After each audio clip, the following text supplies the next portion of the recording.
Welcome to Speak of the Devils, the premier podcast for Sun Devil football. I'm Brad Denny with 3TV. And I'm Joe Healy with DevilsDigest.com. Joe, I don't know how many times we can come up with a kind of a creative, witty way to kind of say the same thing week in and week out, but this is like volume 4 of the close but no cigar, and this one might be the most agonizing yet. Yeah, it's that game against Washington. Obviously, there are some very encouraging things on defense, a very different story on offense. So at this point in the season, I know Sun Devil fans are just hankering for a victory, however it can happen, and it would have been wonderful on the road at a top 5 team in the country, but it just wasn't in the cards for the Devils. So as we go through this episode, we'll certainly break down how things went down between the Devils and the Huskies, look ahead to Wazoo coming to town, and just trying to find a good way that Arizona State can maybe get a W there on the in the win column there. But once again, some things to be inspired and encouraged by, but some things that were frustrating, certainly. Yeah, one of the best defensive performances we've seen in recent memory, maybe, and since the turn of the century, by the Sun Devils. Just kind of went away as it was resulted in an L. But we'll dive down and kind of break down that game. We'll also talk to left tackle Isaia Glass and wide receiver Gio Sanders, get their thoughts on how the offense is coming along, putting some of those struggles behind them, and maybe how they can turn those close losses into some victories here. And then we'll also go behind enemy lines with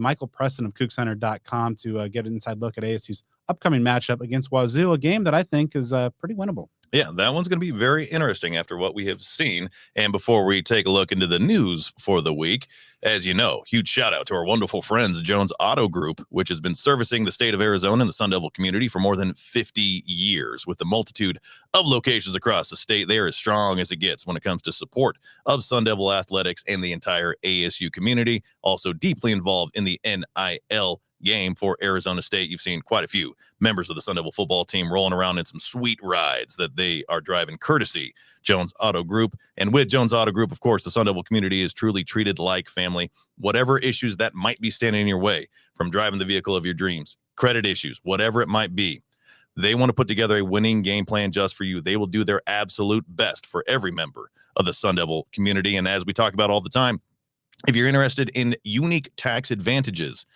ways you can save money on taxes that you otherwise would spend on buying a vehicle, that's a huge deal when you spend that kind of loot.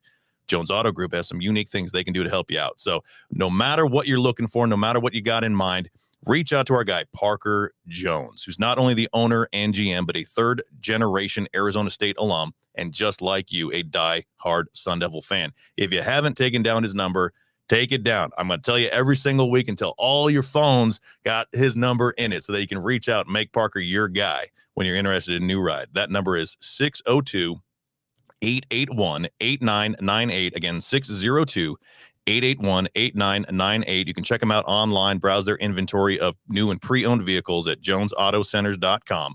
Jones Auto Group, Arizona's best since 1970. All right, so let's breeze through some of the news items before we dive into kind of the game review and look ahead. Utah kickoff time has been announced, and finally, after some late games, this is going to be some morning football in Salt Lake City, 11 a.m. For the November 4th matchup up there with TV on Pac-12 Network. Yeah, Salt Lake's always a difficult place to play. ASU has not had a lot of luck there in the last couple times that they've been out there. But this time of the year, once you're starting to get kind of to the mid to late October range, you want that kickoff to be as early as possible. We've seen some, later tier of the season night games there, and those typically have not gone Arizona State's way. So that is a little bit of an advantage there. Utah, they're very banged up, but they're a very good team. You just can't count them out. We'll obviously dive into that at length next week, but that's still a marquee matchup, a very difficult team that, like they've done in the past, could make another run, even though a lot of folks have kind of counted them out, or at least did in the early part of the season. So needless to say, huge game, difficult environment. I like the day games at all times, especially when you're playing in cold weather climates. All right, so now let's dive into the latest installment of the injury update. So as we saw last Saturday, Isaia Glass, the left tackle, was able to return to the lineup, which is good because Bram Walden continues to be out. Now, in that game, right tackle Maxi Hanachor, who's already the starter because Emmett Boley is lost for the year. Hanachor went down again. He is now going to be out 2 to 4 weeks. And so in that game, you saw Joey Ramos kick out from right guard to right tackle with Cade Briggs jumping in there as well. So it's going to be interesting. So in practice today, we saw Isaiah Hullum The Idaho State transfer gets some reps at right tackle as well. Cade Briggs was back in that rotation as well. And also Aaron Frost, who has been really banged up and really kind of not been able to get on track. He was back out there at practice today. Kenny Dillingham thinks that he's going to be able to give it a go and contribute on the offensive line. So getting some healthy bodies back, even though it's kind of like, 2 in, 2 out, and kind of that status quo.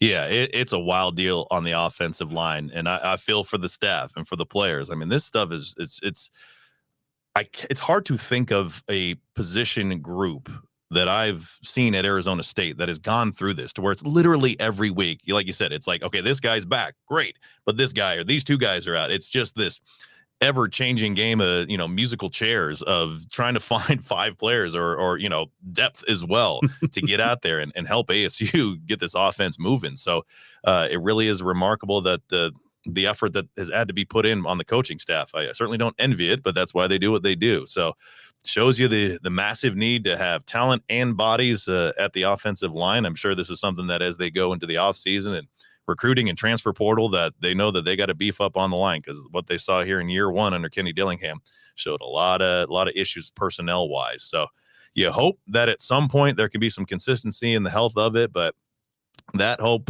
is, you hope in one, you hope in one hand, do something else in the other, see what gets filled first, whatever the saying is there. But yeah, if they can get the line together, that would be a wonderful thing. But man, it has been quite the nightmare out there.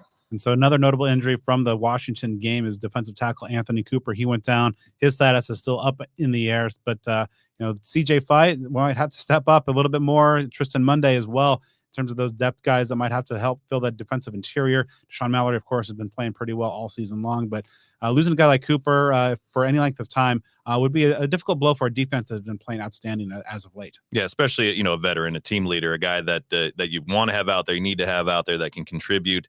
Again, when ASU being in the position that it's in right now, you just need to have as much personnel out there as humanly possible, whether it's a unit like the offense that is struggling or whether it's a unit like the defense that is excelling. You want to have bodies out there. I mean, you never want any injuries to happen. And again, especially a guy who's been around the program for quite a while, a local guy, he has all those kind of storylines to it that you want to see him be able to do the absolute most that he can on the football field. And so one last non-football note to pass along.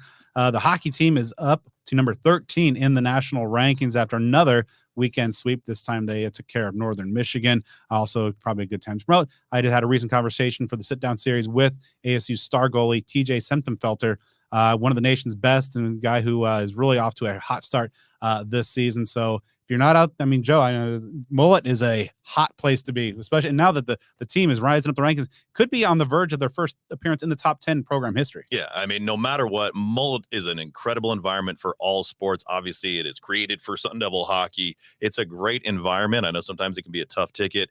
If y'all haven't been out there, I strongly, strongly encourage it. I know a lot of people that just have not been inside the facility, and that's such a landmark thing for Sun Devil Athletics, just to have that building on campus. It's an awesome place to be, whether it's for hockey, whether it's for wrestling or the other sports. I know volleyball has been out there a time or two as well. So get on out there, support the Sun Devils, support Coach Powers. He's just an all-timer. I mean, he's one of the absolute best on campus. Trust me, he's one of us. If you haven't heard him talk or see the things that he says when it comes to supporting ASU, or again, like we talked about last week when the Sun Devils had that exhibition matchup against the club team from Arizona, there's a lot of passion with Coach Powers there. So yeah, awesome to see Sun Devil hockey in such relatively short order. I mean, only a D1 team for a small handful of years at this point, rising up the national ranks. It's a great story, worth everybody's support. So even though last week's game still left Sun Devil fans hungry for a victory, you can satisfy your hunger in a major way by getting down to the Spaghetti Shack. There are 3 locations, as you know by now, not just Sun Devil owned, but owned and operated by a former Sparky the Sun Devil. That's some top level passion, if you ask me. Like I mentioned, 3 locations. One up in the cool temperatures of Pine Top, though the temperatures are getting a little cooler here in Tempe. Pine Top still a lovely place to be if you're up there in that area. Check them out. They've got 2 store locations in Tempe, as I'm sure you know by now, including that ASU location just about a mile from Mountain America Stadium. That's open 11 a.m. to 10 p.m. Sunday through Thursday, and 11 a.m. to midnight Fridays and Saturdays. We've talked about it. Check their social media, check their website. We'll give you that information here in just a moment. Big changes to their menu. I tweeted out a little something last week. I stopped by the restaurant. Always a great time there. They're mixing things up, giving you some more options than what they had before. And what they had before was top notch. So now it's even better. So check that out for sure. Catering is also available. Like all of our sponsors, they are deeply involved in giving back to the Sun Devil community and the Tempe community as a whole. So the Spaghetti Shack, of course, very well worth your support. Next time you're looking for some killer grub, support a Sun Devil small business owned and operated by die-hard ASU folks. That ASU location is at 922 East Apache Boulevard in Tempe. That's 922 East Apache Boulevard. Be sure to stop by there. You can find them on Instagram, TikTok, and Facebook at The Spaghetti Shack, and on Twitter at Spaghetti_Shack. Check out their menu, which is now new. So you got to refresh that, learn that, so you can get your order memorized when you're ready to get into the restaurant location. You can check out their menu, hours, locations, and more online at thespaghettishack.com. The Spaghetti Shack takeout for the pasta loving people. All right, Joe, let's dive into ASU's latest installment of the Close But No Cigar Parade, like volume 4 by now. How do you think that phrase even got started? Like close but no cigar. Like it doesn't make sense. I mean, there are a lot of sayings in life that don't make sense, and it probably I don't know, something from like the Industrial Revolution or something, but like it just doesn't make sense. Like you're close. Like did people like go somewhere with just out of reach with the cigar was like dangled in front of them, and they're like, I almost have the cigar. Like, why is it? I enjoy a cigar from time to time, but like you would think close but no, I don't know, piece of fruit. Let's be healthy. I don't know. That's weird. It's weird, but anyhow, that's the truth. We'll do the research and to get you a full report on next week's episode. But yeah, it just seems to be the latest trend line, or just kind of the injuries, and then just getting almost to the point of victory and pulling off a big win for the Sun Devils before committing some error, mistake, execution lapse that causes them to fall from the graces of the episode. So that's 4 weeks in a row now. USC, Cal, Colorado, and now Washington. This might be the most painful of all.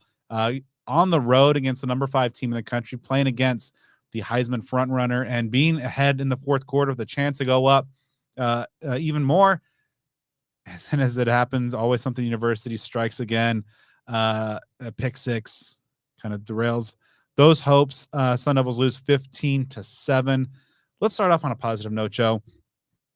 Damn, the defense was good. That was something impressive, because that's an environment, ASU historically, or at least, in the years that we've been involved, following and covering this team, has struggled on the road. I mean, it's always been kind of an epidemic among this team. So it would have been predictable for ASU to go into this game and not compete as they did.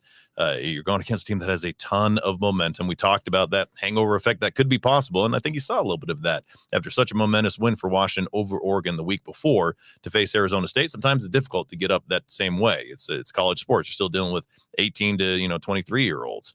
But for ASU to go up there and just a battle on defense, really, really inspiring. And again, I know that some folks might just see the final score and say you can just kind of throw the whole thing out and not be proud of it, but that certainly to me is not the case.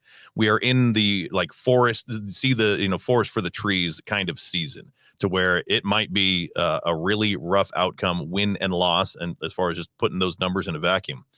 But you got to see the forest for the trees. Take the incremental victories, the incremental improvements. Yeah, and you're even seeing some of that. And again, I know that most folks don't like that moral victory type of narrative, but you're seeing, I know I saw a good tweet from like the Yogi Roth and others about how like this program is improving. There are things that may not be seen on the scoreboards and the win-loss column, but there is advancement. And the job that Brian Ward did and has done is really nothing short of remarkable, because this is a defense that is kind of patchwork in nature. A lot of new pieces, some players that don't have a ton of experience. A guy like Caleb McCullough, who's been with the program for a while, hasn't played a ton of meaningful football here, just to name one name. So when you look at the whole body of work on defense, my goodness, you have to be very proud of that. And you certainly hope that ASU can continue that, because what I'm really thinking is that if the Sun Devils continue that energy on defense, that they could steal a couple games here at the end of the season, get some momentum going, and maybe get that one at the very end that could make people a little bit happy going in the offseason. Yeah, so they're on the road facing the number 5 team in the country. Michael Penix is the Heisman frontrunner.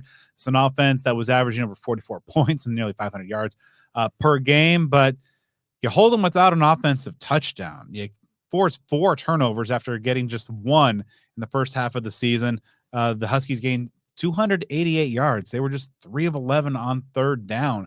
ASU didn't register a sack, but the pass rush was getting to Penix and infecting him. There was a lot of off-target throws, and granted, it was kind of a wet night, off and on with some of the rain, but overall, this is a defensive performance that it's really hard to find, kind of a one in recent years and recent memory that was better and perhaps more impressive given kind of the circumstances.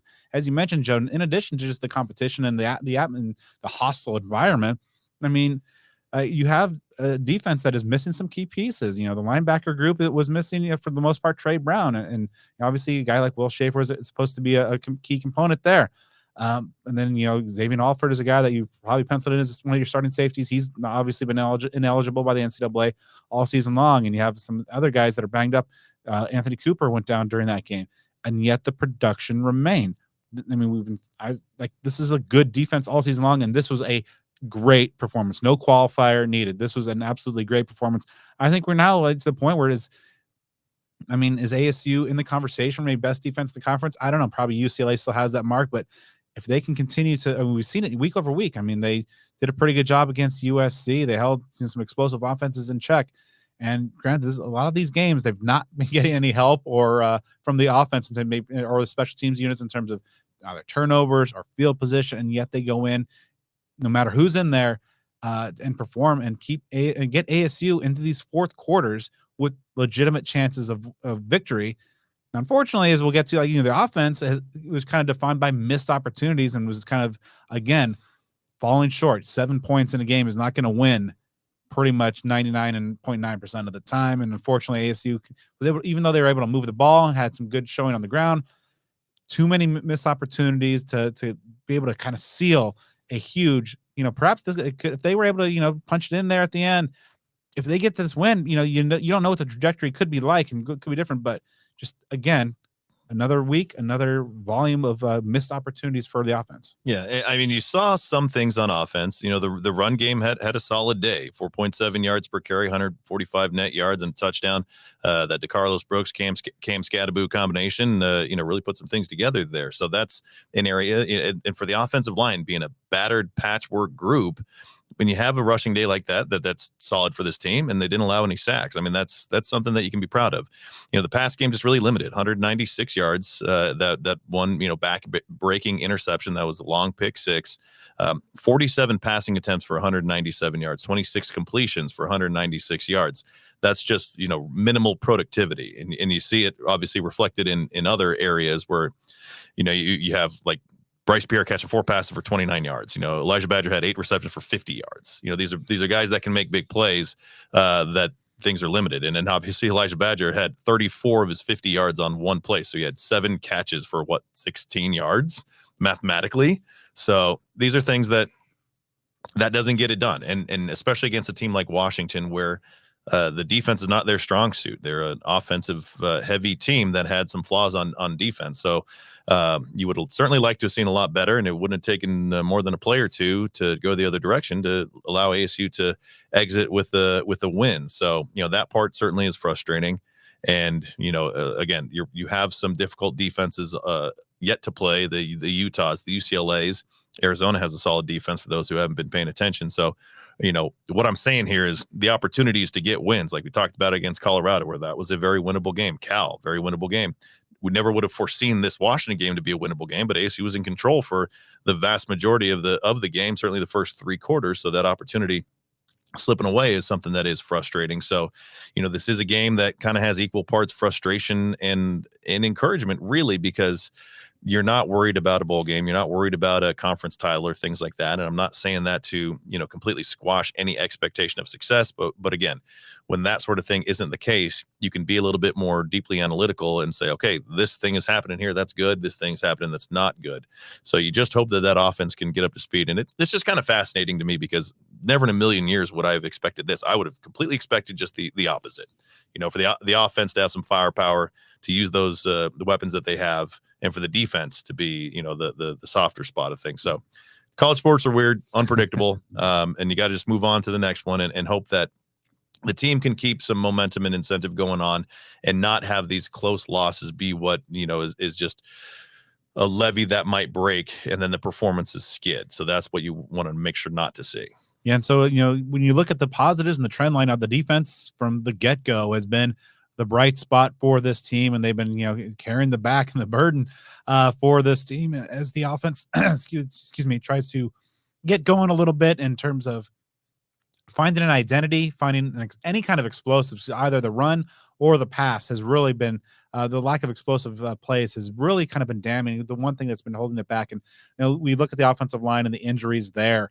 That's obviously a big factor. Obviously, Trenton Bourguet did not have his sharpest game against Washington, and some of the limitations you see right there in terms of being able to push the ball downfield. And you go back to the quarterback competition and what Kenny Dillingham's comments and kind of reading between the lines there in terms of, and sometimes even explicitly, just he likes quarterbacks who can push the ball downfield and make plays and prevent those defenses from kind of creeping up. And so you have that balance, but just kind of with the hand ASU's been dealt, and Trenton's been banged up in his own right. The offensive line, of course, has been banged up.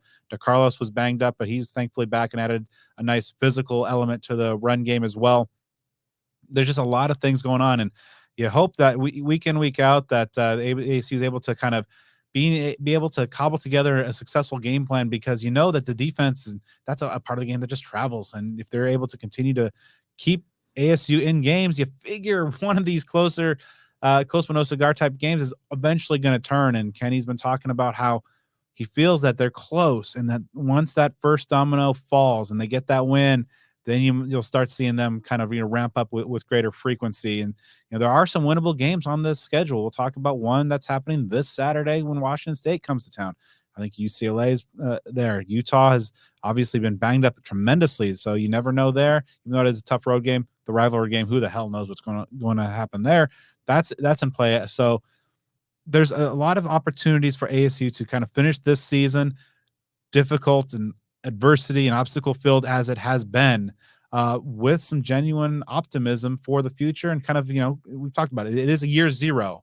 So if you can have end your year zero on a good positive note, get the cutback as part of that good positive note, then I think you enter into an off season with some real opportunities to perhaps move the needle a little bit. And what you saw from this defense, we've seen some solid efforts from the defense in the games leading up to last week against Washington, but a very significantly different thing that we saw last week was this defense's ability to generate turnovers against a team that really hadn't been turning the ball over that much at all prior to it. So if ASU can keep that thing going, at least at a reasonable clip, again, you might be able to steal a game or two here at the end of the season. And it sounds like the most defeatist thing possible, but if this season ends 3-9, and if one of those wins is against Arizona, I think people are going to be kind of all right, because it's going to be a sign of progress. I mean, again, that's wild to even throw into consideration. But again, the theme of seeing the forest for the trees, this could be just one of those launching pad type of things. I know I don't want to get too far ahead of myself, but got to be very encouraged by the defense. And if you see that sort of defensive effort this weekend against Washington State, ASU could be in for something.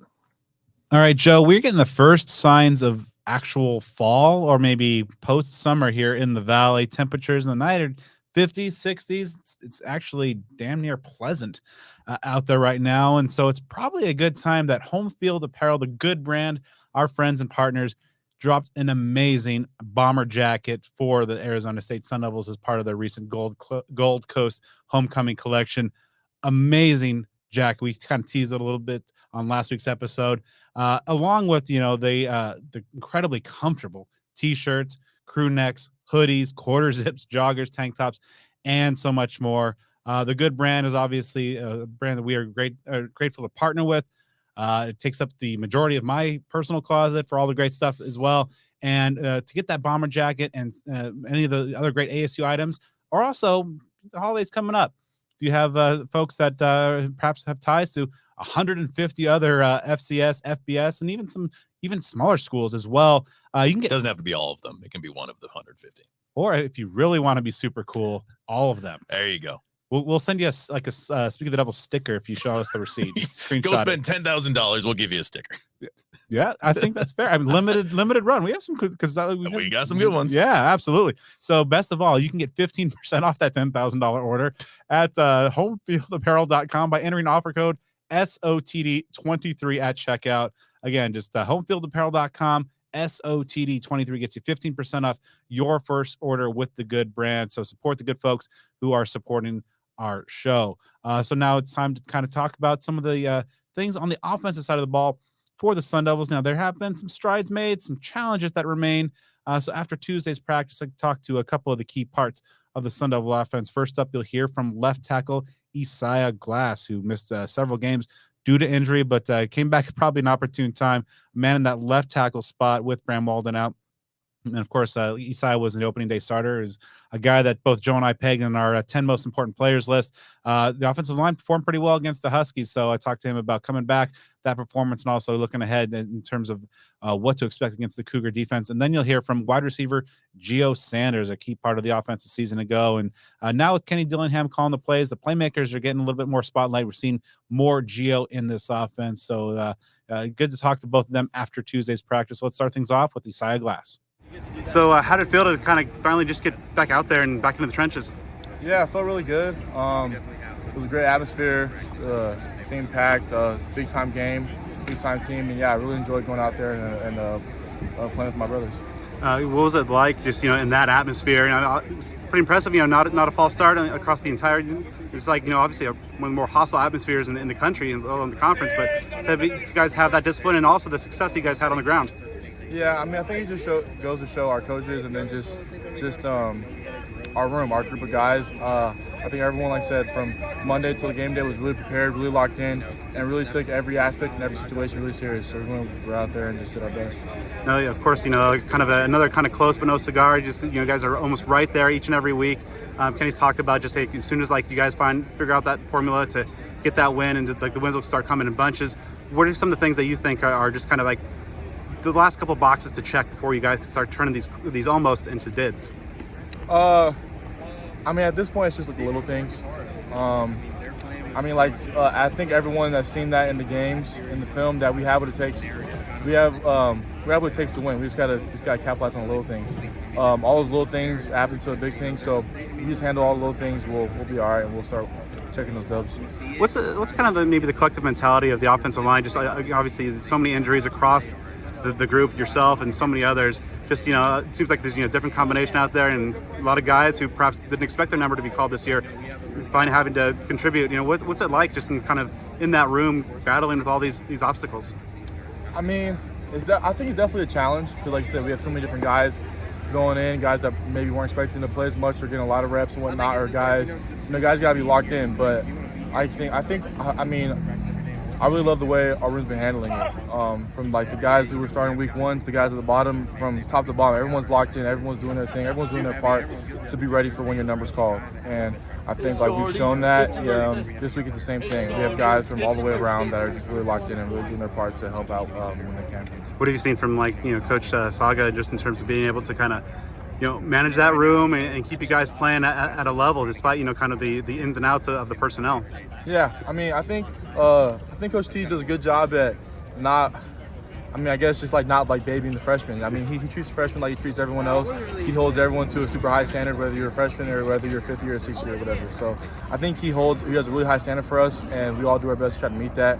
And like I said, I feel like the young guys are doing a really good job at doing that. Looking ahead to the Cougs, what are some of the things that jump out to you about what they like to do up front? I mean, they're really similar to how they were last year. Obviously, we have Coach Ward now, but they run a lot of the same things. So we're pretty confident and when we watching them and what they've been showing to us, and we're pretty familiar with that defense. So hopefully we go out there and do our job. Saw you get a little bit of love on social media for the cool face mask there. What's it like? Just the equipment staff and kind of what's it kind of almost has kind of like the Bane look there. Yeah. I got a little bit of love on Twitter and Instagram, I guess. I saw his face mask one time on Instagram. One of my homies who was at Texas State, who was at Boston College, was wearing it. I said I need that, so I told them. They're like, all right, we can get it, and I've been rocking with it ever since. So yeah, I guess social media kind of enjoyed it a little bit too, but no, it was fun to show them that.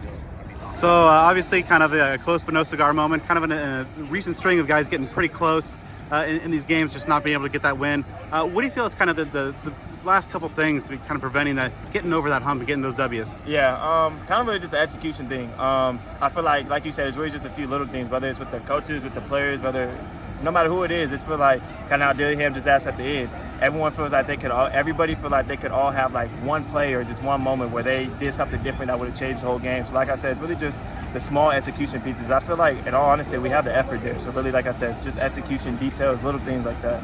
It seems like since Kenny took over the play calling, that he's getting the ball to the playmakers a lot more. You've seen time in the backfield, getting some more involved in the passing game as well as some other guys as well.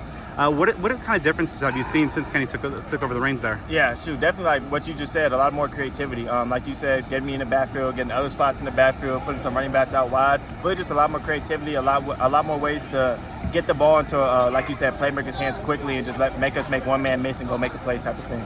How do you just see kind of the collective team mindset right now? Obviously, 6 straight losses and everything, but it's kind of one of the veteran guys in there. How do you see the team right now mentally? Yeah, I think we're in a really good place mentally, to be completely honest. Obviously, we want to win each week when we go out there, but I feel like this year compared to last year, every game we feel like we played. Of course, last year we felt this way too, but this year definitely we feel like we could have won them. So I feel like with that in mind, knowing that, okay, it's not a lost season, like it's not like, oh, we're going out here and just messing up a bunch or giving up or anything like that. Like everyone really thinks we could just turn this thing around and just win out the rest of our season and just change the way the whole season's going. So I think that really keeps our mental going pretty strong. When you guys see like your defense go out there and kind of put up the performances they've been doing, do you feel extra pressure as an offense that like we need to help these guys out a little bit? Yeah, I mean, I'm not gonna lie, I don't feel extra pressure, but I do feel like it makes me sick to my stomach sometimes. I'm just gonna be honest with you. I feel like not only can I do more, but the offense can do more, and especially in a game like when we play Washington, supposedly one of the best offenses in the nation, our defense play like that, and we can't come out with a play or two just to change the game. It definitely puts a sick feeling in my stomach. But as far as pressure, no, I don't feel more pressure because that's when you're gonna start messing up more. But I definitely feel some type of way about it. Now looking ahead to Washington State, what do you kind of jumps out about this Coug defense? Yeah, well, shoot, it's a lot like with Coach Ward coming in. It's definitely a lot like what we be saying in practice, of course, with a few different variances, but a lot of the same stuff that we see in practices. A lot of man or a lot of zone, and then they mix it up a little bit with man. Don't really blitz as much as Coach Ward does, but other than that, like I said, a lot of the same stuff that we've been seeing in practice as far as like spring and stuff like that. Any kind of inside info or any tips that Coach Ward, Coach Cooper have been able to kind of give Ward, together? I mean, really just how they play the crossers. The opposite guy, he starts low, he'll drop deep, so you got to realize to keep the crossers high, things like that. Really just, I don't want to give it too much, but just little basic things that they like basically we went against them in fall camp and spring, what we coached against them, basically just stuff like that, basically. That's the best way to put it. So before we jump into our Know Your Enemy segment with one of our great friends across the conference to come join us, talk about the Cougs, get your friends, get your enemies, bring them all to Burrito Express. Grab some grub there. Of course, Burrito Express is a family-owned business that began in 1995 with a combination of authentic recipes, competitive prices, and a comfortable atmosphere. That all makes dining with Burrito Express a unique experience. You've seen their passion and energy on Twitter. I don't know that has Angel still gotten Sylvester Stallone to play some golf with him yet? I don't know if that's happened yet. Not yet, but you have to applaud the man for continuing to go out there each and every day and fire off that tweet. You just got to show up and put in the effort, and that's what they're all about. That's why you got to love Burrito Express. You've seen that energy. You know that they are highly supportive of Sun Devil student athletes with NIL deals that they have with a bunch of guys. Everybody loves the place. You should too. If you're a Sun Devil, if you consider yourself part of that Arizona State community, which I know that you do, BE Burrito Express is a business very well worth your support. By the way, food top notch. My stomach's grumbling right now just reading off this advertisement. I wish they were open right now. I might just go camp out, get some grub early in the morning. They've got 6 Valley locations, 2 in Gilbert, 1 in Mesa, 1 in Chandler, 1 in Scottsdale, and their Tempe location, of course, rural and university area, just about a half mile from Mountain America Stadium. They're open from 7 a.m. to 3 p.m. Monday through Friday, and they've got some locations open as early as 6 a.m. during the week, and they're open 8 to 3 on Saturdays and Sundays. You can order online for pickup or delivery at theburritoexpress.com, and of course, be sure to give them a follow on Twitter and Instagram at BurritoEXP, and on TikTok at Burrito Express AZ. Joining us now for this week's Know Your Enemy segment is no enemy of ours, a longtime friend of the program. Well, maybe a little sad to see that this series might be ending. So hopefully these two teams can get a non-con in the future. Michael Preston of CougCenter.com is joining us to give us an inside look at what the Cougs are going to be bringing to Saturday's battle. Michael, always great to talk to you. How are you doing tonight? Conference game wise, it's ending, right? but maybe non-con in the future. I think Brad, like you and I were texting earlier this week, and I said Tempe will always be near and dear to everybody's hearts because we usually play y'all around this time of year when it is 51 degrees and absolutely dumping rain here in Seattle today. So we are always happy to go to Arizona at this time of year. So we're down with continuing in non-conference play. So it'd have to be a mid-season non-conference because you don't want to come here in late August, early September.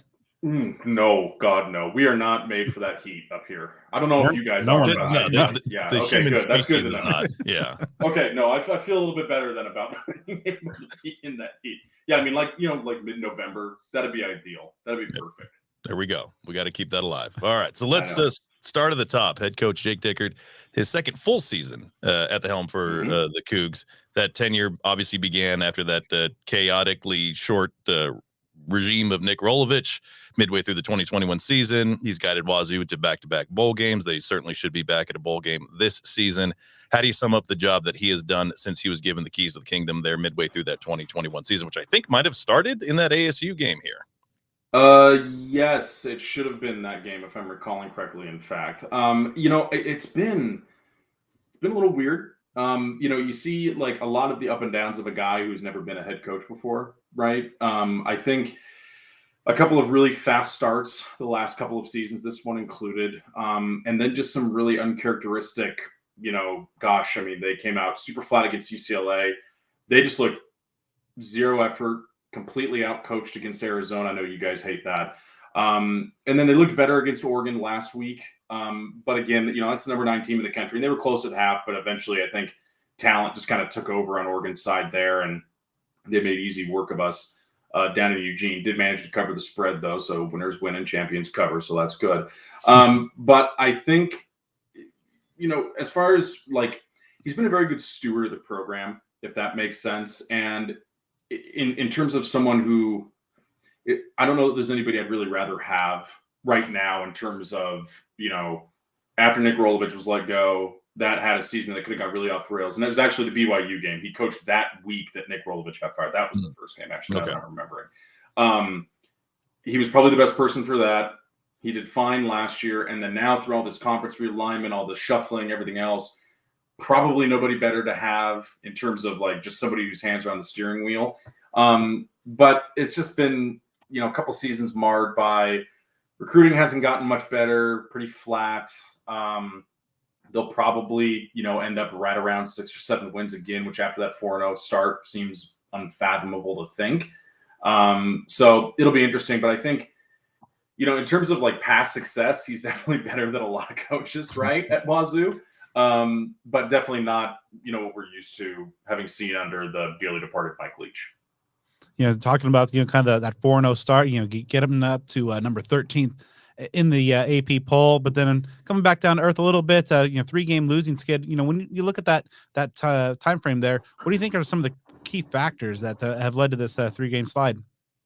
Well, I think for one thing, right, 2 of the games were on the road and against really good teams. Right. So I think we know that UCLA and Oregon are 2 of the better teams that they were going to see all year, although UCLA did just get beat by Oregon State, who we beat. So maybe we got a transitive property win there in some way. I think that's just, that's part of it. Right.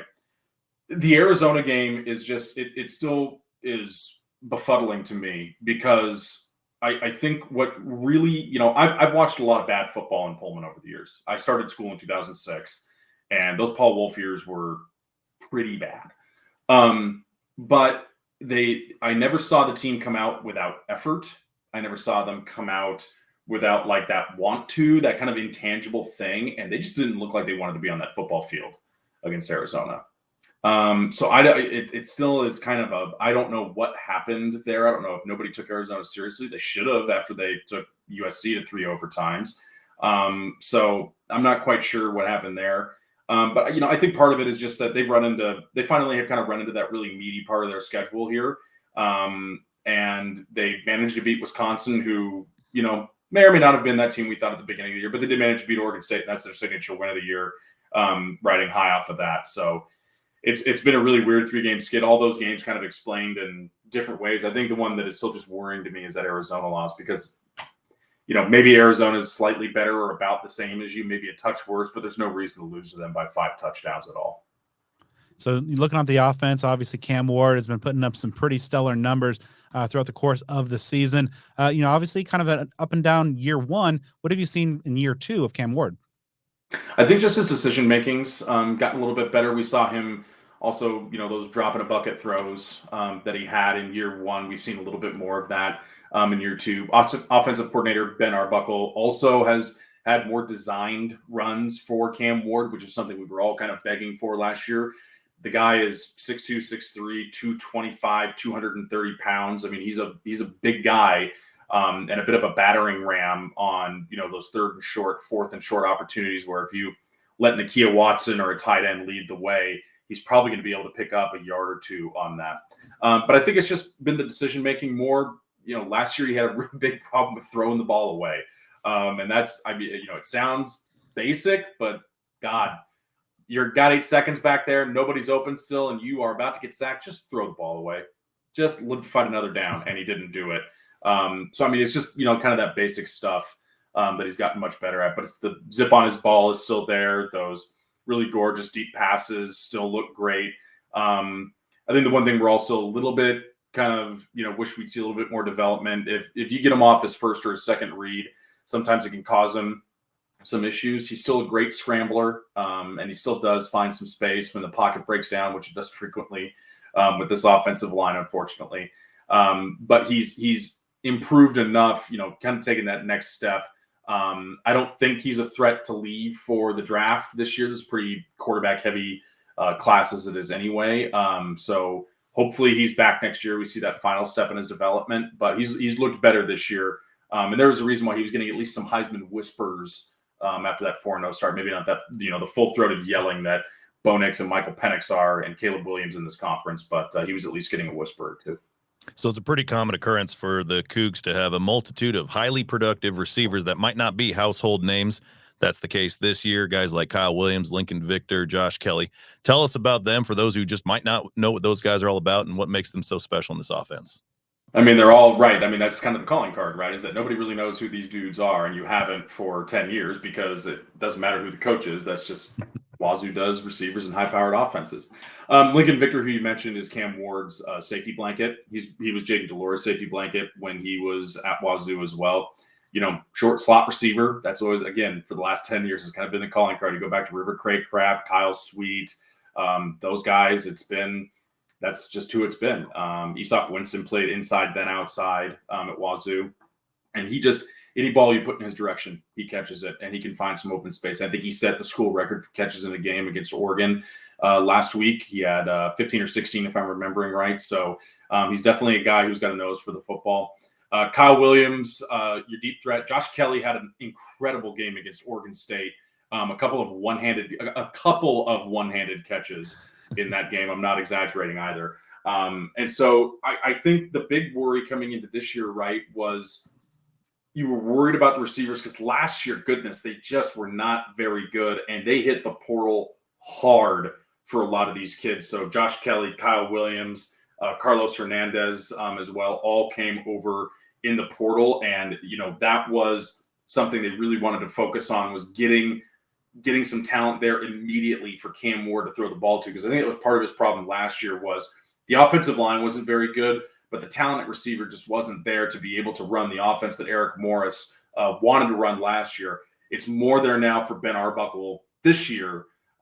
So I think, that was a big need, and they filled it rather nicely. But Lincoln Victor's still the guy to keep an eye on for ASU fans on Saturday. He is, he's just that third down guy. On third down, you need to have about 4 guys on him because he's just going to find some space right near the down marker, and he's going to pick up that first down if you give him an inch of room.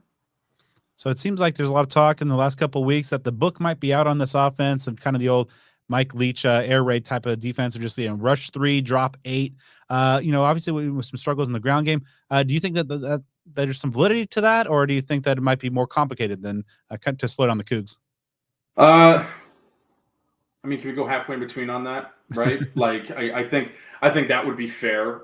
You saw them move the ball a little better against Oregon. Arizona pretty much just copied UCLA's game plan, right? Get pressure. If you can, it is the same from the standpoint of if you can get pressure with 3 up front, like Washington did for so many years. And I'm so happy that was the one team that could do it consistently. That's the script, right? Get pressure with 3, cover with 8, and you're good to go against. This isn't the air raid offense, right? But it is a variant on it. I think they looked better against Oregon, but Brad, to your point, like if you can't run the football, and they've had a lot of trouble doing that this year, you're going to have a lot of problems throwing the football too, because even in Mike Leach's offense, the running back was a threat to catch the football as well as run the football occasionally. You don't see as much of that in this offense. They have started putting Nakia Watson out on some wheel routes, which I've loved. I adore wheel routes. So they've started doing that a little bit more. It's trying to get the running backs a little bit more involved in the offense. But I think, Ward using his feet a bit more, even more than he does now, would be valuable. That would just be, kind of a default rushing attack, right? And the receivers, I think, are still getting open. The biggest issue is just that in the past, in the air raid with Mike Leach, the offensive line can at least most of the time protect, right? So even with 8-9 seconds to throw, Luke Falk, Gardner Minshew, Anthony Gordon, whoever could usually find somebody, right? That's just not the case right now. And the protection did look better against Oregon, but if it starts to break down at all, it kind of comes downhill quick, and Ward's got to move, and then all of a sudden he is good on the move, but now you've got his spy coming after him, you've got linemen coming after him, and everything just kind of starts to go a little haywire. So, okay against UCLA, well, maybe not quite okay. Putrid against Arizona, better against Oregon. So I'd like to see a step to good against Arizona State would be nice. Now, Arizona State fans have been pretty pleased about the job that the Cougs' old defensive coordinator Brian Ward has done in his first year here in Tempe, especially last week against UW. Now, this year, the Coug defense seems to be struggling in a lot of key areas. What should we expect to see schematically from this Wazoo defense, sans Brian Ward on Saturday? I mean, they're going to rush 4 most of the time. And I think, the secondary has been an area of strength. You've had Jaden Hicks back there who has played okay the last 3 weeks, but he's a redshirt sophomore. He should get some looks from NFL teams this offseason. Shaw Smith-Wade at cornerback's been very good. They've been kind of rotating the other cornerback spots. I'll be curious to see who plays there. But I think the biggest issue for Washington State has been their linebackers. They lost all 3 starting linebackers, including Travion Brown, from the starting core there. And they just haven't, Kyle Thornton has just never been that dude. Devin Richardson, a transfer from Texas, has looked very okay, but over pursues the football, just hasn't looked awesome at times. So really, if that defensive line with Brennan Jackson and Ron Stone and those good defensive tackles who they can rotate in a bunch of, Quinn Roth should be back hopefully this week as well at end. If they can't get to the quarterback, you need to bring pressure with the linebackers. And if that pressure doesn't get there, the secondary is not built to cover for a long time. So they have blitzed a bit this year. They've been more hesitant too, I think, than I would like. I would love to see some more pressure on the quarterback, because the one thing they haven't been doing a ton of is generating turnovers. And that's kind of been a marquee, a marquee thing this defense has done for a long time is under Alex Grinch, who the much maligned Alex Grinch at USC, they generate a lot of turnovers, and they just don't do that right now because the one way they would flip the field, right, or that's just a good way to flip the field, is give the ball back to your offense, get it back to them, and let them have an extra possession. And they just aren't doing a ton of that right now. Like I'm looking at the stat sheet right here. They have 5 interceptions and just 3 forced fumbles. They've recovered all 3. So that's 8 in 7 games. So about 1 per game. And they used to be at, closer to 1 3/4, which, doesn't sound like a ton, but it makes a difference in close games, the further along you go in the season. So I'd like to see them generate a few more turnovers, and those linebackers have just not quite been what we need them to be this year. So obviously Cam Ward's one of the most productive players in this conference, but when you look at some of the X factors, some of the under the radar type guys for the Cougs, who's a guy or two, maybe perhaps on one from each side of the ball, that you think is going to play a big role in determining Saturday's outcome? Kapena Gushikin is a cornerback, and he had a pick 6. So we just finished talking about turnovers, but he did have a pick 6 against UCLA, and the kid is just athletic as all be. Still makes some mistakes for a guy who hasn't played a ton these last few years. So I'd like to see him clean those up a little bit, but you can't miss him. He's got hair down to his number. And he's incredibly athletic, and it's just another one of those guys that Wazoo has, recruited over the years, that they kind of mold into, or under the radar types that they're able to go out and find that they need to win. Offensively, we talked about Lincoln Victor, Josh Kelly, Nakia Watson at running back. I would love to see more, but that's a name you guys should know. I'll go to, let's maybe say, the tight end. Billy Revere has been really quiet these last few weeks, but he's a great blocking tight end. And when he does catch a ball, it tends to be for 35 to 40 yards. He tends to get out there on a go route, on a post, and find some space to make a catch. One other name I keep an eye on that side of the football is Dylan Payne. He is now the backup running back. Jalen Jenkins was dismissed from the team this week. He was the backup running back, is no longer. Payne had good games earlier in the season against Northern Colorado. Northern Colorado being an FCS team, of course. But they need him to step up in a pretty big way the rest of the season. Nakia Watson can't continue to get absolutely battered behind the line on a daily basis back there. So you need Dylan Payne to inflict some pain going forward. So I'd like to see a little bit more of that from him. But he should spell Nakia Watson a bit on Saturday. So we'll be interested to see how he gets on against ASU. So if you look at the schedule after this week, some winnable games. You got Stanford, Cal, Colorado, 2 of those 3 at home before the Apple Cup, where anything can happen. But obviously that's got to start this weekend in Tempe with Arizona State. So how important is this game to get off that 3-game skid and to kind of resurrect the season again with some winnable games on the schedule that could create a 6, 7, maybe 8-win season? Yeah, I mean, it's not a have to, right? Not a have to, but would be very nice to, because to your point, you're the margin for error gets really tiny after this. Stanford and Cal, Stanford you should beat. Absolutely no reason you shouldn't beat them. Cal, that game's in Berkeley, and I hate that the conference is breaking apart, but this is the last year I got to deal with the Cal bull bleep, okay? And I don't ever have to deal with it again after this, so that's fine by me. Colorado, I never know what I'm going to get out of that football team, and it's a Friday night before Thanksgiving break, so there's going to be nobody in that stadium. And then Washington we're going to be a speed bump on the way to the college football playoff for them, probably. So, yeah, these next 4, you do need to get 2 of them pretty desperately. And it just surprises me that I'm kind of sitting here saying that after that start. I expected to be at least 5-2 right now. 4-3, I guess I would have taken, maybe just not in the way in which it's occurred. So ASU isn't a must win, but it would be very nice to relieve some of that pressure. And those final 4 games, you need to win 1, but you should win, of these last 5, you should win, I would say, at least 3, and set you up for a 7-5 season and a decent-ish bowl game that is not sponsored by Jimmy Kimmel. Because if I ever have to go to that bowl game again, I'm going to gouge my eyes and my ears out. This is not an ABC station, is it? No, CBS affiliate. Okay, good. Then Jimmy Kimmel, I never want to hear him again. So obviously we can't talk about the Cougs without talking about kind of the dissolution of the pack and just kind of the uncertainty that's kind of facing them and Oregon State at this juncture. What's the feeling in Coug country about just kind of the current conference situation? What level of panic, if any, is there right now about kind of the short, intermediate, and long-term future of Coug football? Yeah, I think there was a lot of panic, back on that Friday in August, right? There was a lot, and you had every reason to be, if you were. I know I was, right? I think when Stanford and Cal finally left for the Atlantic Coast Conference, okay, there was at least some finality to it. So, you control your own destiny in a way. Like, it's up to you now what happens, kind of, sort of, right? I think everybody's upset. It's this thing you were a part of for 110 years. And I think, I always thought that at some point it was going to end, right? At some point, Washington State was probably not going to be with the haves anymore. But I just didn't expect it to kind of come so quickly and end, so swiftly and precipitously like that. I mean, it came fast. I think right now everybody feels okay.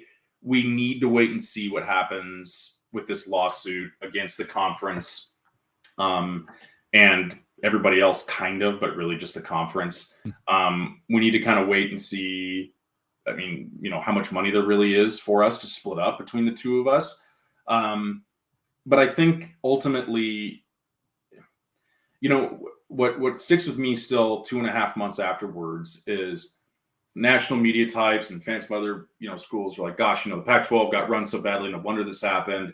This all came crashing down, like everybody deserved it. You're right. Conference was run poorly. It was an absolute joke to everybody nationally. The problem is 10 teams got a home, right? And 2 are left here, not holding the bag quite, but are still searching for something. What that probably is a reverse merger with the Mountain West in 2 years after you go it alone for a couple of years as a Pac-2. I'm fine with like barnstorming. Like I'll go to Tempe, I'll go to Morgantown, I'll go do this like for a football team. Like let's go do that. So I think for right now, everybody's just kind of I know I'm in wait and see mode. I feel good about where they're at. I think they have a good case to make to the judge in Whitman County, Washington, who is also a Wazoo alum, class of 72. And got mad that he had to leave the county fair working the funnel cake stand to read the court documents. I'm not kidding about that. That's so Pac-12, by the way. Well, this is, I think you guys have at least driven through Colfax, Washington before. It's like, that's where the fate of the conference is going to be. That's the only way it could end, right? Like, this is the only way it could go. Is that the speed trap town? It is the speed trap town. Yes. Okay.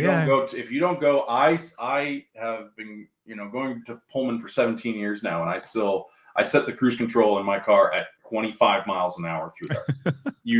I will not go a mile an hour over that. My claim to fame is I got out of a 37 and a 25 ticket there. Hey, I was driving home with the flu. That probably not advisable anyway, but I think the cop got up there and was like, "Oh God, I don't want to be near you."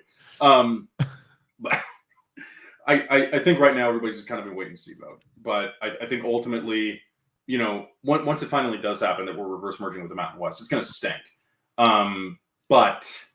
But hopefully we're in as good of a position as we can be. The Mountain West TV contract's up in 2 years too, so it can be renegotiated and they can figure something out. Apple's probably still interested for something, so hopefully they can throw us a bit of a lifeline in that way. But there will be some pain, financially later on. We just don't know what that is yet. And I think right now we're kind of trying to be, it's just that let's sit back and try to enjoy this as much as we can. It was good when we were winning football games. It was much better then. But a little rougher now. But the volleyball team's still in the top 10, so we'll take that. These are 2 volleyball powerhouses going on right now because ASU is doing some things on that sphere as well. So staying on that same topic, not volleyball, but the conference disillusion. Yeah. Have you seen any fallout, or what do you predict as far as recruiting? I know that you mentioned that's been kind of up and down recently, or transfers. I mean, obviously that's very unpredictable. But I mean, how do you? What do you foresee for this football team, its personnel or its future potential personnel? They're still recruiting okay, right? So kind of in that, bottom-ish of the Pac-12, what would be considered probably the top quarter of the Mountain West. That's always kind of where we've lived. It's just, you've been good because you can live on the edge like that, and you get a system like Mike Leach's or Ben Arbuckle's that, highlights the strengths of guys who might be overlooked. I think going back to the court case is, they're in mediation now, and they probably want OSU and WSU are incentivized for it to end quickly because they need to know what's going on with their transfers. They need to know how much money's left over because they need to know if they need to ask Jake Dicker to take a pay cut. They need to know if they need to ask Kyle Smith, the men's basketball coach, to take a pay cut. And I think that there's going to be some uncomfortable conversations when it comes to that. I would not blame any kid who signed up to play for a Pac-12 conference team for leaving. I would not blame them for that, especially a Pac-12 conference team that isn't really going to have a TV Like, I still don't know where our home games get played on TV. I have no idea next year, right? That's a huge concern because if you do that scheduling alliance with the Mountain West, it's like, okay, well, what are your home games? Are they non-conference? Okay, well, then you don't have a TV partner, so somebody's got to buy them. So it'll be interesting to see where things go. I mean, interesting is probably the main word. Worrying right now. But again, it's just kind of one of those, you don't know what you don't know right now. And I don't know what it'll be. I do know that whatever the outcome is financially, very likely, you're going to have to let a lot of coaches walk over the next few years. So if Jake Dickert wants to stick around, great, man, but it's going to be for half of what you're making now. And if you can't swallow that, I completely get it. Like I wouldn't take a pay cut that huge. So I think it's not even just, in the next few months, there will certainly be immediate pain, but it's that, what comes after that, right? What comes down the line if your men's basketball team gets better? What if Kyle Smith needs an extension? We can't give him that. What about, your next football coach? What if Jake Dickert takes the Michigan State job this offseason and you got to hire somebody? Who does it? Who does it without knowing where you're going to be, right? So now that I'm talking through it, I'm getting more worried. But that was not the intention here. No, I know. But I again, it's just you try to not, just like in life, you try to worry about, you don't want to worry about what you don't know, and right now we don't know. So there'll be pain involved, but eventually every little thing is going to be all right, and that'll be the important thing. Well, as always, greatly appreciate your time, your expertise, and your insight into the Cougs, and encourage folks to head over to CougsCenter.com. As always, get to know the Cougs, and hopefully things work out. Hopefully that the ASU and Wazoo can find their way on each other's schedules in the future, because it's always been get great a bowl game or something. Yeah, that'd be wild. Get weird just with that. not the Kimmel Bowl. No. They had a camel that was eating pie outside, and then he made a joke about our logo looking like a slug. And he's an ASU guy too. I don't know if he's technically an alum, but he's an ASU guy. That's true. So, yeah. I don't know how well we claim him, but Oh my God. I never need to do that again. No. Yeah. I'll play y'all in Tempe, Vegas. I'll do Vegas. I'll even do the Cheez-It Bowl. No, the Cheez-It Bowl move. Never mind. And actually we have bad memories from Air Force. I'm really sticking the landing here for you guys. I was at that game. I remember that one. Yeah, that was like an contrast. I also remember that 11.5-minute drive from Air Force. That running back had like 40 carries or something. Yeah, we'll get to see them again soon when we're part of the Pac-14. The Pac 130. Just get everybody in there. Right. Hey, I'm down. Well, yeah, again, head over to CougsCenter.com, get to know the Cougs. And as always, Michael, it's been great. Hopefully this is until next time and not goodbye. No, yeah, come on. No, come on, boys. No, it'll be next time. Don't worry about it. Was it? It's adios is goodbye. No, I don't know. See, I'm not sticking the landing again. Before we take a look at the Washington State Cougars and break down this weekend's game, you got to get geared up. The weather's changing, and even if it wasn't, no excuse not to get geared up at Cactus Sports. You can get the best Sun Devil memorabilia there is to offer that you can put on your body from head to toe. I'm talking about hats, shirts, hoodies, shorts, all kinds of good things. Anything you like, go ahead and get it at Cactus Sports. They are located at 514 South Mill Avenue in Tempe, Arizona. You can put together the perfect Sun Devil fit from head to toe in one stop with that best ASU merchandise around at Cactus Sports.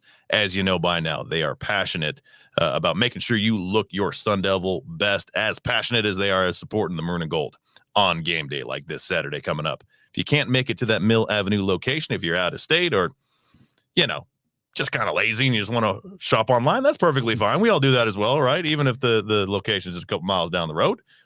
Get on down to cactussports.com, put together that ultimate Sun Devil gear wish list. They offer free domestic ground shipping on orders over $75. So stock up. Those holidays are coming up. Get your shopping done. Follow them on Twitter, Instagram, and Facebook at Cactus Sports AZ. Cactus Sports, ASU alumni owned since 1992. Think local, buy local, be local. So ASU, welcoming the Cougs into Tempe, Arizona. Hopefully not for the last time. Because you do kind of feel for them, right? I mean, they're just kind of caught up in a bad circumstance. It's a team, and you could say the same for Oregon State. I mean, it's you can't dislike them. You know what I mean? Like, you can't really hold anything against them. They've had success. This is one of those programs that is, in the last 20 years or so, man, they've seen some ups and some downs for sure. The Paul Wolf years kind of dry there around, and then that was after the Mike Price years before. That's one of those all-time, what could have beens. With the whole Mike Price Alabama thing and all that. I mean, if he would have been at Alabama instead of Nick Saban. But, history is what it is. So, yep, the Cougs coming in. So they are, of course, coached by Jake Dickert. He's in his second full season as Wazoo's head coach after that whole Nick Rolovich fiasco bottomed out in 2021. He's 14-12 overall at Washington State, including this season. Guided Wazoo to back-to-back bowl games in 21 and 22. Within this series, Wazoo's won 2 straight and 4 of 5, dating back almost a decade. It's one of those deals with, a team that was formerly of the Pac-12 North that ASU just seemed to miss quite a bit. ASU's only win versus the Cougs since the end of the 2014 season was that home victory in 2019, that comeback win in a day game. But that came after a streak where ASU won 10 of 11 between 2004, 2014. That only loss being that miserable snowy night, Connor Halliday throwing for 8,000 yards in like his first college game or something like that. After Jamal Miles took the opening kickoff to the house. Took the opening kickoff. I remember I DVR'd that game. I went to an event. It was one of those things where like I successfully blocked out all of sort of communication. I watched it. I'm like, here we go. All right, kickoff, kick six, whatever you want to call it. Opening kickoff for a touchdown. Yeah, it didn't fall through that way. So yeah, this is kind of a weird team that is pretty much had ASU's number for a fairly extended period of time. Yeah, they've it's been always an interesting battle against the Cougs, and especially going up last season, the way that game kind of turned out in kind of a lost season for the Sun Devils. But yeah, and then you go back a couple of years, last time they were here, and just the way that they spoiled homecoming. And again, this is ASU's homecoming this week, much to Kenny Dillingham's surprise. But the 2021 game when they were honoring the 96 Rose Bowl team for their 25th anniversary, and had one of the least inspired performances in human history. It was 3 turnovers in the first 4 snaps, just unbelievable. So weird things happen with the Cougs. So this will be Pac-12, kind of mostly after dark, weird kind of the interesting 5 o'clock kickoff. But yeah, this is a series that has produced some interesting, weird, and very Pac-12-y after dark, or Pac-12 after dark type situations over in recent history, and they will be missed. I like that, turning like Pac-12 into like an adjective. I think that makes sense. I mean, that's the best thing you can do with that. So the Cougs this year coming in with a 4-3 record, streaky team. They started with 4 straight victories to open the year, including a pair of wins over ranked teams at the time in Wisconsin and Oregon State. They spent 5 weeks in the AP Top 25, topped out by a number 13 ranking, but they've lost 3 straight. UCLA and Oregon, sandwiched around a just absolute inexplicable tail kicking at the hands of Arizona. And okay, I'm never going to give them credit, but Wildcats are better than they used to be. They may very well make a bowl game this year, but that was really hard to comprehend how Washington State was really took to the woodshed by the Cats in that game. So they're on a 3-game losing streak, a 1-3 record in conference play. Now, after this week, they've got Stanford, Cal, and Colorado up ahead before that Apple Cup, where weird things can happen. So a lot is still on the table for Washington State. This is a team that they could win 6 to 8 games, and I'm confident that that's going to be considered a successful season, even though there might be, some grimacing. And when you start 4-0, you might think that you might have a shot at like a 10-win season, something like that. But this game up ahead, obviously very important for both teams, but very, very important for Washington State, because if they're going to get back onto things, I mean, you can't have a 4-game skid.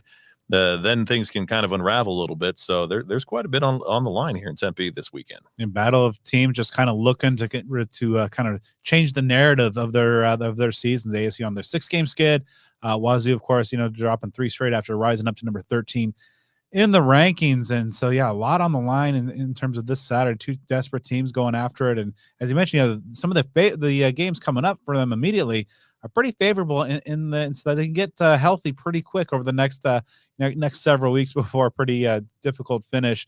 But, especially with the uncertain future in terms of their conference home, being able to stack up as many wins as they can now. And during a season, especially when the Pac-12 is getting perhaps a little bit more attention than it has in recent years, would be a good thing for their probably moderate to long-term future. So taking a look at this team, starting with the offense, and that's their marquee, is throwing the ball. They rank 2nd nationally as a team, averaging 352.1 passing yards per game. Number 1 is Washington. So that Apple Cup, there's going to be a lot going through the air when those two teams link up at the end of the year.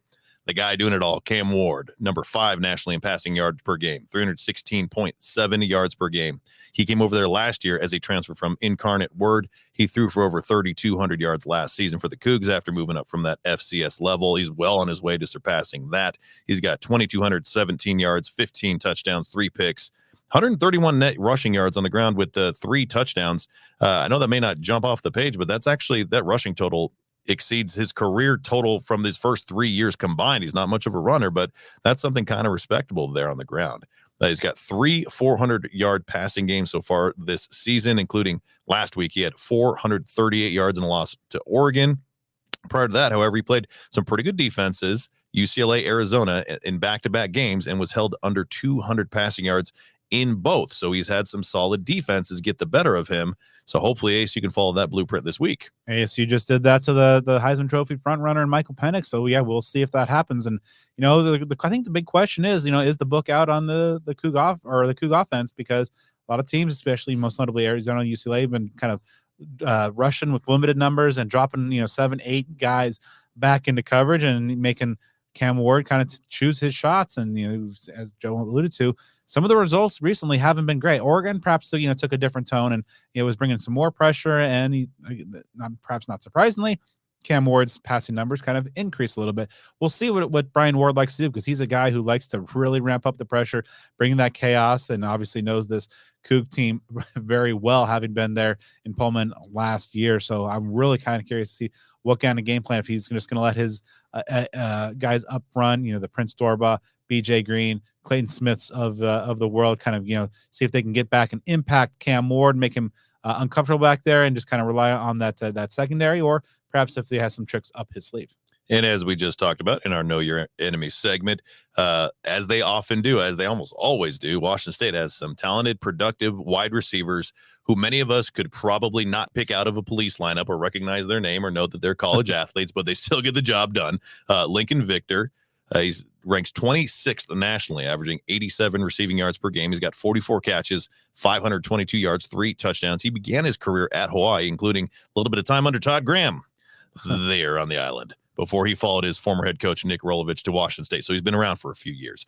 UNLV transfer Kyle Williams, which I thought, if you're a wide receiver, your name's Kyle Williams, your birthright is to play for Arizona State University. So maybe he'll be like a grad transfer to ASU or something like that. He came over from UNLV. He ranks 40th nationally, 78.4 receiving yards per game, 38 catches, 549 yards, 4 scores. Fresno State transfer Josh Kelly, 32 catches, 433 yards, 5 touchdowns. True freshman Carlos Hernandez also has 20 receptions. So they've got a handful of guys that can get it done. Again, these may not be your hallmark All-America household names, but they're certainly in line to get some conference honors. And at the end of the day, highly productive pass catchers. Yeah, a host of weapons there at Cam Ward's disposal. Now, this is a passing game that throws the ball obviously a ton. Obviously, the run game has had some big time struggles so far this year, but a lot of weapons from the wide receiver positions, and the offense likes to air it out a lot of screens, a lot of kind of horizontal type stuff. But they will take an occasional shot downfield. So again, going back to the kind of the Brian Ward component of this situation. Now, they have a new offensive coordinator in Pullman, so it's not somebody that was on the same staff as Ward. So, but it's going to be really interesting to see exactly what kind of defense is out there, because this is with a guy like Lincoln Victor, the kind of shifty guy out of the slot that gets like the double-digit receptions that from Cam Ward, kind of that number one option. Where that ball is, at least read number one is going to go.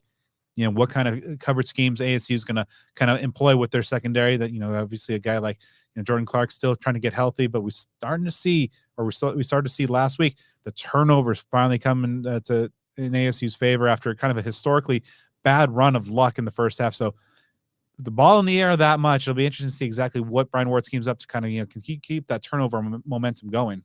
And seemingly, no matter who's head coach for Washington State, they've got a hallmark of being a top 3 to 5 passing offense in the nation, but also the hallmark of being a bottom 3 to 5 rushing attack in the nation. And they are just that this season. They rank 125th of 130 teams nationally, 87.9 yards per game, only 3.1 yards per carry as a team, 10 rushing touchdowns. That's not terribly bad, but they are pretty one-sided when it comes on offense. Nakia Watson, although, is a very talented player. Numbers may not show at all. 173 rushing yards, 4 touchdowns. He's only averaging 2.9 yards per carry. He's got 189 receiving yards, common among Washington State running backs, where they'll exceed their rushing total with their receiving total. He's got 2 scores. Now, last year, you might remember, he had a heck of a game against ASU. 116 rushing yards, 42 receiving yards, 3 touchdowns. So overall, this team ranks 32nd in total offense, tied for 36th in the nation in scoring offense at 32.9 points per game, but only 47 combined points scored across their last 3 games. So it's kind of it's a pretty unique, really compelling, puzzling situation, really, when you've got the second best passing attack in the country, but you're still, in the 30s in scoring and total offense. That's where something just kind of weird doesn't really add up to me. Yeah, I think obviously you're playing some better defenses in recent weeks, and perhaps going back to is the book out on this team because they can't run the ball effectively. They are just averaging basically a flat 3.0 yards per carry on the year. Now, the offensive line in Pullman they've typically been pretty good and usually have some NFL prospects, but this is a unit that has been kind of up and down, a little bit shaky so far this year. Been better in pass pro, but then they have been in opening the lanes on the ground, obviously, as the numbers would dictate, but obviously this is a team that's going to live and die by the effectiveness of the passing game. If they can, if Cam Ward can be comfortable back in that pocket and find those very deep group of receivers, it's going to be a long day for the Sun Devils.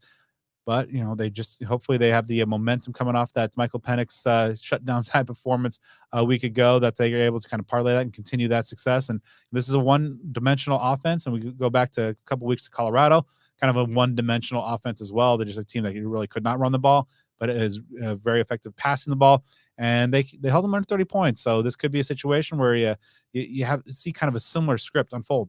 So flipping over to the Coug defense, the guy who was calling the shots on defense, Brian Ward, last year, of course, he's with the Sun Devils, doing a heck of a job, especially of late. Jeff Schmedding came over from Auburn to replace him, and the results so far have been mixed at best. This team is 115th nationally in total defense, allowing 437 yards per game. They allow about 162 rushing yards per game with 16 touchdowns allowed, and they allow 4.7 yards per carry. So that's a great opportunity for the ASU run game, which saw some sparks last week, to continue to do some things. They're tied for 120th in the nation in pass defense, but only 9 touchdowns allowed. So maybe if bend but don't break, maybe that's the kind of thing they got going on there. They are -4 on the year in terms of turnover margin, 12-8. Few names to keep in mind on defense: linebacker Kyle Thornton, team high 54 tackles, including 3.5 for loss. A couple names that you may know if you've been following this team for a while: they're edge rushers, Brennan Jackson. Ron Stone's been around forever. Jackson has 3.5 sacks. Ron Stone has 3 of his own. These are guys that have had all conference accolades throughout their careers. Defensive back Sam Lockett, second on the team with 49 tackles, has a team high of 2 interceptions as well. So those edges are the most known quantities there, commodities there rather. But the number's still a little bit limited when you're past the midway point of the season with only 3.5 sacks. These are guys that have double-digit sack potential. They're not certainly not reaching that this year. Yeah, Jackson and Stone obviously are guys that have had some all Pac-12 type stuff on their resumes, and just not getting it done. The defensive interior of this defense is not having tremendous success helping them out as well. But yeah, you mentioned just it's kind of baffling to see them kind of fall off the cliff defensively this much. I mean, they're in the hundreds, over 100 in terms of some of the key metrics like yards per play, 107th, and 100th in sacks. And just there's not really an area that really kind of jumps out because they're not making those plays behind the line of scrimmage. They're not taking the ball away. They're not stopping the run. Now, the strength of this defense is in the secondary. So, like 73rd in opposing passer rating. You mentioned some of the guys, on that front. Strong safety Jaden Hicks is a guy that's probably going to get some looks at the next level. He's been pretty good for him as well. Shao Smith-Wade is a guy that has been pretty good in one of the Pac-12's better corners. But it'll be interesting to see like the kind of quote-unquote strength of the Wazoo defense against an ASU passing game that is, we talked about, really lacking the explosive plays. But does ASU need those explosive plays? I mean, probably in some degree, but with the success of Cam Scattaboo and DeCarlos Brooks and the run game a week ago, will ASU continue to just kind of pound the rock and to see just what and wear down this Cougar defense? This is a defense that is a little bit thin at linebacker and overall has had some tackling issues in recent weeks. So could be a game plan where Kenny just sees what works, and you saw what works a week ago, which is the run game, getting back with your two very physical backs and kind of the two-headed backfield. See if that same blueprint's able to go up against the other Apple Cup school. So here in a moment, we will give our keys to a Sun Devil victory and our predictions on how this game is going to unfold. Before we get there, the key to being a Sun Devil fan, you got to stay in the know. You got to know everything that is going on in Sun Devil athletics, and there's no better way to do that in addition to watching and listening to what we do here by being a subscribed member of devilsdigest.com. Of course, by being one of us in that regard. You get premium access to content across the rivals.com network, so you can learn about other schools, other teams. You can learn about recruiting, various college sports. It's a great decision for you to make. So if you're not already subscribed, a member of the huddle at devilsdigest.com, get there, get signed up, get a member of all of that great content. All right, so now 3 keys to a Sun Devil victory. Starting things off, number 1 for me is just to shout out to our friend Chili for the Scatta Brooks tag. Just continue rolling with that combo, that 1-2 punch. Cam Scattaboo is able to do everything to Carlos Brooks after having a big role in those first 2 games of the season. Unfortunately, missed 4 games, but he's back now and led the team in rushing against Washington. A physical runner, brings perhaps a little bit more speed element than Scattaboo. Those 2 guys really were pounding that Husky defense. Like to see that success, with the offensive line. Kind of again, having some guys back in the lineup, some guys out of that lineup. If they can continue that success and just, have that, be able to establish the run, eat some clock, keep the ball out of Cam Ward's hands, but this time, perhaps punch it into the end zone, convert those drives, because they were able to get those yards.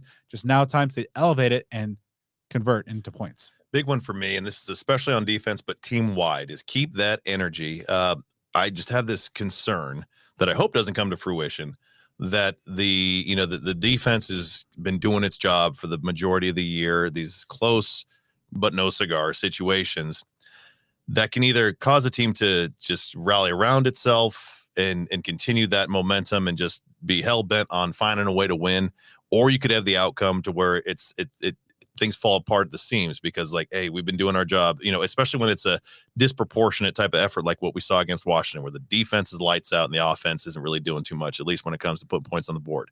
So you don't want to have these athletes get frustrated. You don't want to see there being any like dissension in the ranks. You just want to see that same energy. You just want to see them flush it, turn the page. Yeah, it's frustrating to continue to lose games, but just approach each one like it's a new one, because that's exactly what it is, a new opportunity to win a game. Because if you do that, like I'm very optimistic that this team can pull together, a win or 2 here, which I know sounds like just bottom of the barrel type of stuff, but that would be a little sign of progress, at least at this point in the season. So I just want to see this team come out with some fire, some energy. Hopefully there's a solid crowd out there. I know that the Mountain America Stadium crowd typically tends to be full when you have a marquee team, playing against you, whether it's a USC or, Colorado bring what they brought, or the teams coming up with Oregon and Arizona at the end of the season.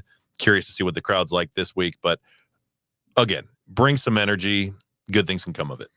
Key number 2 for me, impact Cam Ward with just kind of your base rush. I mean, the book I tend to think is kind of out a little bit in terms of just, rushing limited numbers, not getting too creative and bringing blitzes and dropping a lot of guys into coverage. I think ASU has the pass rushers in their arsenal with Prince Dorba, BJ Green, Clayton Smith among them that can get back there. And while they, they're a week ago, they didn't register a single sack against Washington, but they were able to make things uncomfortable for Michael Penix in the backfield. And I think they can follow that same script and kind of get things done in terms of allowing the linebackers and DBs to kind of drop back into coverage a little bit more.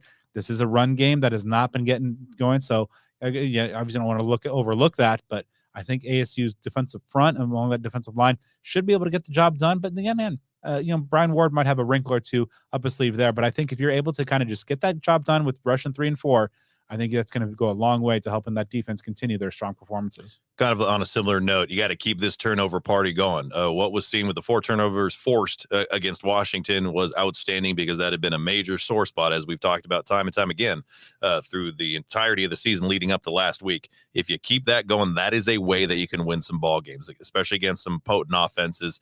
And in this specific game, if you can do that, if you can out turnover them by a few, shorten the field against a defense that has struggled, that's the best elixir for your offense to take in order to improve, so that's what this defense, they're going to have to get some possessions for ASU. That's the bottom line throughout the remainder of the season. If ASU is going to have any success, you just really get the distinct impression that the defense is going to have to put the offense in the best possible situation by way of turnovers. So you want to keep that momentum going.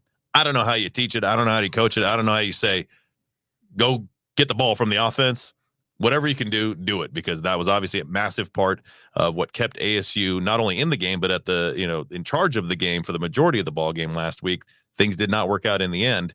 If you can continue to do that, that at least gives you the fightingest chance you can have. So obviously I think ASU is going to could and should and will lean heavily on the ground game, but also I just need to see some more explosives in the pass game. You're too talented at wide receiver and tight end to have the limited production in terms of stretching the field that they've had in recent weeks. Now there might be, Trenton Bourguet is not a guy that's, going to be sitting back there and launching 60, 70-yard bombs, but he is capable of generating more than we've seen so far. When you have a guy like Elijah Badger, and you talked about just kind of the weird yards per catch that totals there, especially factoring out that 134-yard catch. Jalen Conyer seems to be working his way back in the good graces. Bryce Pierre, Xavier Guillory is a guy that has big play potential. Melquan Stovall as well. There's the pieces that are there to keep a defense, at least honest enough that they can, not have to load, the boxes, shut down the ASU ground game. So I want to see them, pick and choose, maybe get credit, maybe even reaching the bag of tricks like we saw against USC. But I need to see some more explosives. You don't have to necessarily turn into like the 2013, 2015 ASU type of offenses there, but you still need to be able to make defenses worry about what you can do down the field. Third and final key for me, you got to take points. I get it when you're playing Washington. That is a high-powered offense that can turn on in a hurry. ASU certainly limited them, but that is a legitimate fear to have. So maybe you take some risks, take some chances. In a game like this where, Washington State just hasn't been scoring points at the same clip that Washington has, especially these last 3 games. As I mentioned, 47 combined points over these last 3 contests for the Cougs. When you get the opportunity to kick some field goals, that's a wise thing to do, especially within relatively short range. This is a game that I think ASU doesn't have to score 35 plus points in order to win, especially the way that the defense is playing. So I think you take the lesson from last week, the lesson from the entirety of the season. Obviously, it has been a consistent talking point when it comes to 4th down calls, different play calls, things like that. In a game like this, especially if the defense continues to play anywhere in the universe that it did last week, if you can essentially limit and almost shut down Washington's offense, there's no excuse not to be able to do that against other teams such as Washington State. If you're able to do that, take the points whenever they come, and you might be able to have a successful outcome in the ballgame. All right, so now to our predictions, and I look at it like you have kind of a contrasting styles in a lot of ways. But I think the marquee matchup here is ASU's defense, which is what I think is now a legitimately very good, if not borderline kind of great unit based on the recent performances, versus a very potent Washington State offense. That's going to be, I think, what dictates the game. I think when you flip over to the other side, ASU's offense is still struggling to find its identity. What are the things that it is able to do consistently well versus a defense that hasn't done much of anything really well. I think it's probably going to be an ugly type of game. You're not going to see either offense put up a lot of points. I think that both defenses should have, relative success. I think it's going to be kind of a slugfest, kind of a grinded out, dirty type of affair.